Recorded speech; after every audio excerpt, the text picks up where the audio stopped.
the truth, I didn't know anything about fables before coming here. I was just busy with animals and relationship with animals. And as Carol asked me just to pay attention to the fables, what animals were doing in it, so I decided to read about that, and so I discovered that fables were not what I expected. The sort of focus on environmental crisis is really important. I think there's a feeling that the world is changing so rapidly, and things are, we're losing control of the environment, and we're acknowledging how harmful we've been to the environment.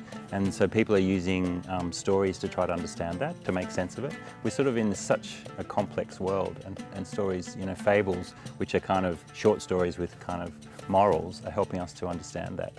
Something for me that's very interesting is that to see literature as having a moral purpose is actually coming back into vogue, because we're seeing the need for action in the world.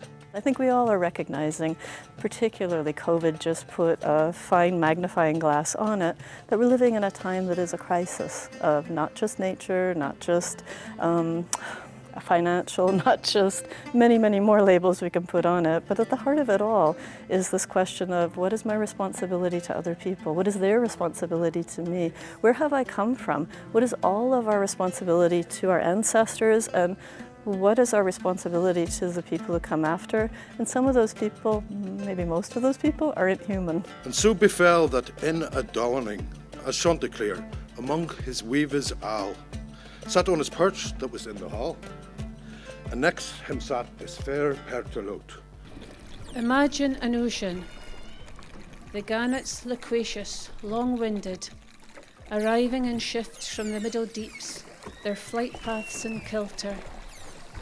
The whales with their local sounds, the whales bearing out and down, their fine-tuned echolalia finding nothing and everything.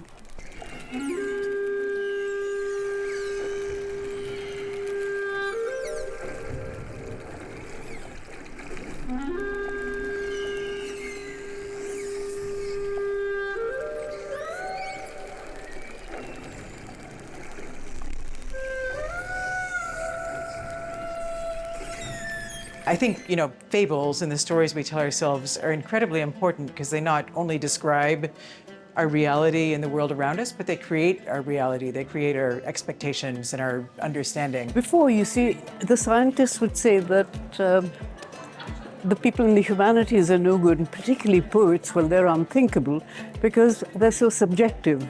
And when they talk about animals, they humanize them. It's all very anthropocentric.